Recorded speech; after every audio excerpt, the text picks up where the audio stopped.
গ্রামের রহিম মিয়ার খাবারের দোকানের খুব নামডাক। একবার যে এই দোকানের খাবার খেয়েছে সে বারবার খাবার খেয়ে ফিরে আসে। খাবারের জন্য তো অবশ্যই, আবার রহিমের ভালো ব্যবহারের জন্য এখানে সবাই আসে। রহিমের দোকান এই গ্রামের সকলের খুব প্রিয়। আশেপাশের সকল গ্রাম থেকেও মানুষ ছুটে আসে তার দোকানের খাবার খেতে। রহিম ভাই আছো কেমন? এই তো তোমাদের দোয়ায় ভালোই আছে। তা কি লাগবে ভাই? আজ 1 কেজি জিলিপি আর 1 কেজি মিষ্টি দাও। ওই রে পাচু, কোথায় গেলি? ওনাকে 1 কেজি জিলিপি আর 1 কেজি মিষ্টি দে তো।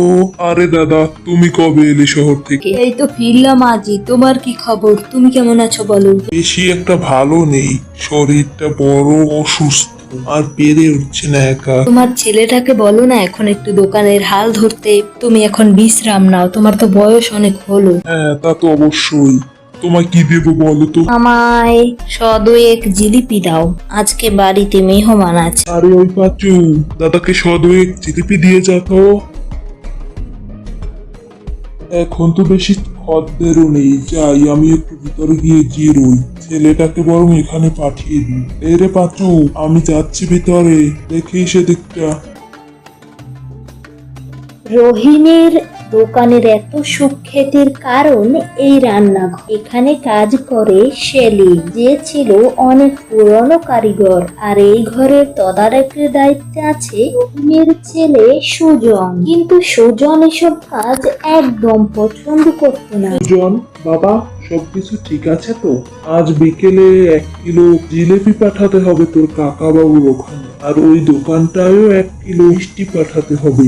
তা সবকিছু ঠিক আছে তো? হ্যাঁ বাবা, সবকিছু ঠিকই আছে, কিন্তু বাবা তোমাকে একটা কথা বলি, এরকম তেলের টিন কেটে কেটে জিলিপি না ভাজলে হয় না। তুমি বরং আগের দিনের তেল দিয়েই তোমার সব জিলিপিগুলো আজকে ভেজে ফেলতে পারতে। তাও নতুন টিন কেটে তারপরে তেল দিয়ে তুমি জিলিপি মিষ্টিগুলো ভাজলে কেন বাবা? আর আগের দিনের তেলগুলো ব্যবহার করে ফেললে সেগুলো খরচা হয়ে যেত এবং পরবর্তী দিনে আমাদের খরচা কম হতো। এটা তুমি বুঝতে পারছো না? মানে তুই এসব কি বলছিস বাবা? ওরা তো আগেই টাকা দিয়ে দিয়েছে। আমার কাছে ভালো জিনিস পায় বলেই তো ওরা আমার কাছে আসে। আসলে বাবা, আমি মনে হয় আপনাকে ঠিক মতো বোঝাতে পারছি না। আসলে আমি বলছিলাম যে আগের দিনের তেলের সঙ্গে নতুন তেল মিলিয়ে যদি ভাজা হতো তাহলে তো আমাদের তেলের খরচাটা কমে যেত, তাহলে আমরা বেশি লাভবান হতে পারতাম। আমি ঠিক বুঝতে পারলাম না সুজন, তুমি কি বলতে চাও? আমাদের দোকানের সুনাম নষ্ট হবে? আমরা ভালো জিনিস বাদ দিয়ে ভেজাল যুক্ত জিনিস বিক্রি করবো কত টাকা লাভের জন্য? আমাদের দোকানে লোকে আসে আমাদের ভালো জিনিসের জন্য এবং আমাদের সততার জন্য। তুমি আমার ছেলে হয়ে সেখানে এইসব কথা কি করে বলতে পারলে? বাবা, আসলে আমি অনেক বেশি মেশাবার কথা বলিনি। কম বা বেশি হোক, কোন রকমের ভেজাল জিনিস আমার দোকানে বিক্রি হবে না, বুঝেছো তুমি? আমি বাড়ি যাচ্ছি, ভোলা থাকছে, আর তুমি এখানে বসে পাহারা দাও, আর আমার দোকানে কোনো কিছুতে ভেজাল মেশাবার চেষ্টাও করবে না। কি গো, কি হয়েছে আজ তোমার? আমি কখন খাবার বেড়ে বসে আছি, তুমি এখনো খাচ্ছ না? এরকম মনমরা হয়ে বসে আছো কেন? সারাদিনে তো খাও না, এই একটি বেলা ভালোভাবে খেতে পাও, তাও মনমরা করে বসে আছো কেন? কি করবো বলো তো, কি বলবো? আমি মনমরা কেন হয়ে বসে আছি তুমি জানতে চাও? শোনো, তোমার ছেলের জন্য। ছেলে যেমন লাভ লাভ করে দোকানকে চাঙে উঠাতে চাচ্ছে, আমি সেই জন্য মনমরা হয়ে বসে আছি। জানি না ও জীবনে কি করবে। মানুষকে ঠকানোর ধান্দা ওর মনে। ও যে কেন এমন হলো? আজ আমাকে বলে আমি জিলিপিতে মিষ্টিতে কেন নতুন তেল দিয়ে ভাজি, আমাকে পুরনো তেল দিয়ে ভাজতে বলে। বোঝো কাণ্ড। আরে আরে, তুমি এত উত্তেজিত হচ্ছ কেন? ব্যবসার ব্যাপারে আমাদের খোকা যে একটু ভাবিটাই কি কম না? আরে এ তো আরেক পাগলের পাল্লায় পড়লাম। দেখি কি বলছে। আমার বাপ দাদাদের দোকান তো চলছে সেই আদিকাল থেকে। আমাদের সততার জন্যই এতদিন এত ভালোভাবে দোকান চলেছে। আরে খোকা তো অল্প স্বল্প লাভের কথাই বলেছি, অল্প স্বল্প মিলিয়ে দিলে একটু লাভও থাকলো, তাতে সমস্যা না, আমি কারো কথা শুনতে চাই না। আমি এটুকুই জানি যে আমি নিজে কষ্ট করে মাথার ঘাম পায়ে ফেলে এই ব্যবসা দাঁড় করিয়েছি। এই ব্যবসা আমি এত তাড়াতাড়ি ডুবে যেতে দেব না। তবে আজকে বুঝতে পারছি ছেলেকে আমি বড় স্কুল কলেজে পড়াশোনা করালেও ভালো মানুষ করতে পারিনি। এটাই আমার দুঃখ। আরে আরে করছো কি, উঠে যাচ্ছ কেন? আমি না হয় ছেলের সাথে কথা বলবো, ও না হয় কয়টা কথা বলেই ফেলেছে মাথা গরম করে, তুমি আবার মাথা গরম করে উঠে পড়ছো কেন? তবে খাবার ফেলে উঠতে নেই, বসো বসো, খেয়ে নাও, আমি ছেলের সাথে কথা বলে নেব। তুমি খাবারগুলো তাড়াতাড়ি চটপট করে খেয়ে নাও তো। আরে ও রহিম ভাই, এই দুপুরবেলায় কোথায় চললে গো এই রোদের মধ্যে? কোথায় আর যাবো ভাই, যাচ্ছি তো ওই দোকানে, দেখি গিয়ে একবার। আরে রহিম ভাই, তুমি কেন এত পরিশ্রম করছো এখনো? তুমি তো এখন ছেলেকে দায়িত্ব দিয়ে নিজে বিশ্রাম করতে পারো। আমি তাহলে এখন আসি। আচ্ছা আচ্ছা, এসো এসো, আমি যা বললাম সেটা মাথায় রেখো। দেখো, কোনো এত পরিশ্রম করো না।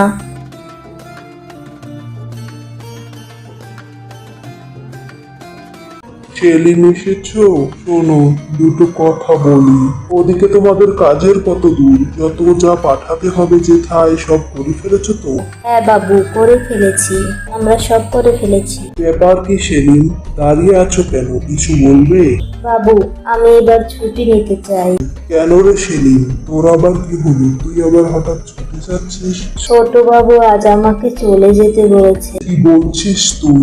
আসলে বাবু, উনি আমাকে দুপুরের খাবারে পুরনো তেল দিতে বলেছিলেন। আমি আপনাকে না জানিয়ে এসব করতে চাইনি বলে আমাকে চলে যেতে বলেছেন। সেলিম, তুমি আমার সবচেয়ে পুরনো কারিগর। তুমি এখান থেকে কোথাও যাবে না। তুমি এক কাজ করো, কিছুদিন তুমি বাড়ি থেকে ঘুরে আসো, পরিবারকে কিছু সময় দিয়ে আসো। তারপর তোমার কাজ তোমারই থাকবে।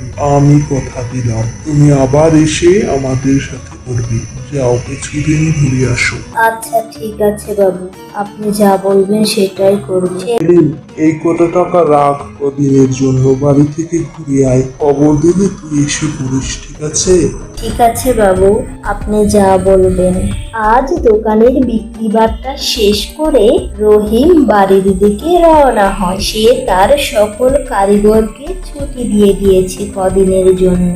শোনো, তোমাকে একটা জরুরি কথা বলতে এখানে রেখেছি। কাল থেকে দোকানের দায়িত্ব তোমার। আমি এখন থেকে একটু বিশ্রাম নেব। কি বলছো বাবা, সত্যি আমাকে দোকানের দায়িত্ব দিয়ে দিয়েছো? ঠিক আছে বাবা, আমি তাহলে কাল সকাল থেকে আমার কাজ শুরু করে দেব। আরে তুমি এটা কেন করলে? ভালোই তো হলো, এবারে ব্যবসা ও সামলাক, আমার তো অনেক দিন হলো। রহিমের ছেলে পুরো দমে দোকান চালানো শুরু করে দিয়েছে। এখন তার দোকানে পুরনো কারিগররা কেউ নেই, সব নতুন লোকজন, আর খাবারের দামও অনেক কমিয়ে দিয়েছে। বাবা, তোমাকে একটা কথা বলতে আসলাম। জি কাকা বাবু, বলুন। বাবা, আমি পরশুদিন 1 কেজি মিষ্টি নিয়েছিলাম, তো সেখানে একটা কেমন যেন গন্ধ পেলাম, আর স্বাদটাও আর আগের মতো নেই। এখন কি করবো বলো তো? আজ আর নেব না, বুঝলে? সেদিন একটু অসুস্থ লাগছিল, তাই আর নিতে ভরসা পাচ্ছি না। ও আচ্ছা, এরপর সবাই একে একে রহিমের ছেলের কাছে এসে নালিশ জানাতে থাকে, বলতে থাকে আগে এরকম কারো হয়নি, কিন্তু এখন এই দোকানের খাবার খেয়ে প্রায় সবাই অসুস্থ হয়ে পড়ছে। চন্মোহন, কালকের যে তেলটা রয়ে গেছে সেটা আজকে জিলিপিতে দিয়ে দিস। এই তেলটাকে নষ্ট করা যাবে না, বুঝলি? অনেক দাম তেলের। বিকেলের জিলিপিটাতে আরো একটু দাম কমাতে হবে, বুঝলি? আর ঘি ভাজাগুলোর দাম একটু বাড়িয়ে দেবো। ঠিক আছে বাবু, আপনি যা বলবেন। বাবা কি যে বলে না, এই দেখ কি সুন্দর ব্যবসা চলছে পুরোনো তেল দিয়ে ভাজার পরে।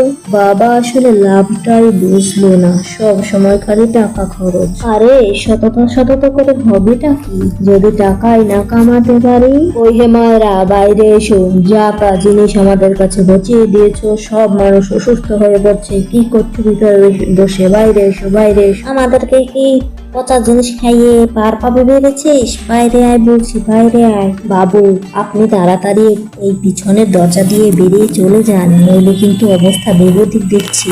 ওরা সবাই খেপে আছে, আপনি তাড়াতাড়ি এখান থেকে চলে যান। খাবার খেয়ে নাকি গ্রামের অনেক মানুষই অসুস্থ হয়েছে, আপনি একটু তাড়াতাড়ি বেরিয়ে যান, নইলে কিন্তু ওরা অনেক কঠোর পদক্ষেপ নেবে। দোকানের পিছনের দরজা দিয়ে বের হয়ে সোজা বাবার কাছে ছুটে গেল। তার মনে খুব অনুশোচনা হয়েছে নিজের কৃতকর্মের জন্য। সে এমনটা কেন করলো এখনো ভেবে পায় না। আমাকে মাফ করে দাও বাবা, আমার ভুল হয়ে গেছে। আমি লোভে পড়ে অনেক ভুল করে ফেলেছি বাবা। আমার খাবার খেয়ে গ্রামের বেশিরভাগ মানুষই অসুস্থ হয়ে পড়েছে। এখন আমি কি করব বাবা, বলে দাও।